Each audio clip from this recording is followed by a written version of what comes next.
సాంప్రదాయిని సుప్పిని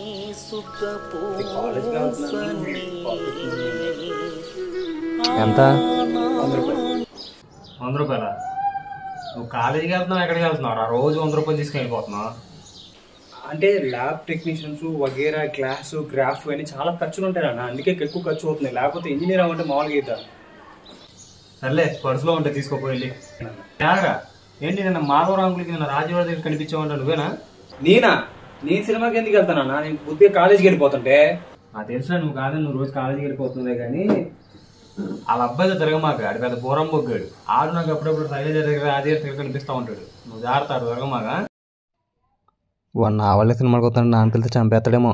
వాళ్ళ అబ్బాయి అలా తిరుగుతాడని చెప్పి ఇప్పుడు నీ మీద అబండాలు ఎత్తాడు. నాకు తెలిసాడు మించి. జాగ్రత్త. సరేనన్నా, వాడు వెరీ బ్యాడ్ ఫీల్. నాకు తెలుసు బ్యాడ్ ఫీల్. అందుకే నేను దూరంగా పెట్టేది, నేను దూరంగా చదువుకుంటాను. అంటే కాలేజీ రావట్లేదు, రోజు సినిమాకి వెళ్తున్నాడు. ఎదవేషాలు లేకపోతే పోరం పోగల రోడ్డు మీద కాదు వస్తుంది తర్వాత.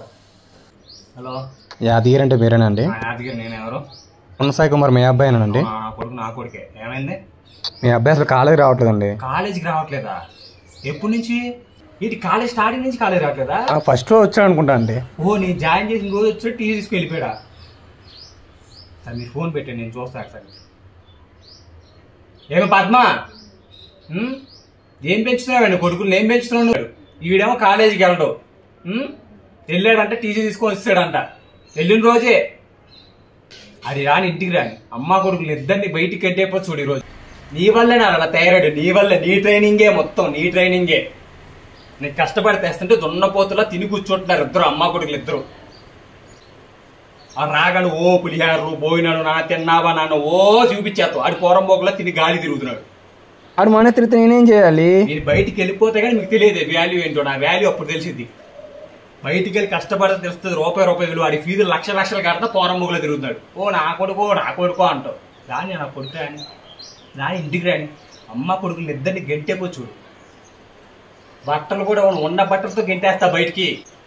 కానీ నా కొడుకు రాని ఇంటికి వస్తాడుగా, రాని చెప్తా. అమ్మ కొడుకులు ఇద్దరికి రా, నీకోసం వెయిట్ చేస్తున్నాను. ఏం పద్మ, నీ సుపుత్రుడు వచ్చాడు పాపం. పొద్దు నుంచి క్లాసులు ఈని అలసిపోయి ఉంటాడు. ఒక గ్లాస్ మజ్జిగ నీళ్ళు తీసుకురాపో. క్లాసులు బాగా హీట్ ఎక్కిపోయింది. అది చేసిందే కాక మన ఇంటికి కూడా హోంవర్క్ ఇచ్చారు. కూర్చొని వర్క్ చేసుకోవాలి, చాలా వర్క్ ఉంది.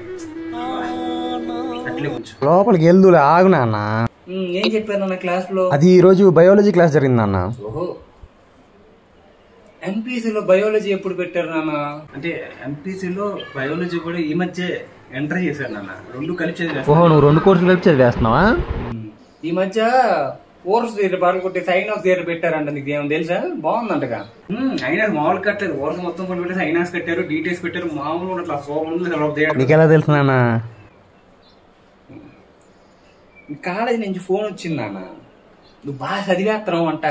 ఓ మార్కులు తట్టుకోలేకపోతున్నారంట కాలేజీ వాళ్ళు. కాలేజీకి వెళ్ళి అన్నాళ్ళు అయిందిరా? ఈ రోజు వెళ్ళాను, ఈ రోజు కూడా వెళ్ళాను. కాలేజీకి వెళ్ళిన ఫస్ట్ రోజు తప్పితే మిగతా ఏ రోజు వెళ్ళలేదంట కదా నువ్వు. పోనీ 1 రోజు 4 రోజులు వెళ్ళి తర్వాత సెలవు పెట్టావంటే ఒక అర్థం ఉంటుంది. ఫస్ట్ రోజు నుంచే పంచ ప్రాణముల పంచాక్షరితో శివుని పిలుచు సంకల్పమై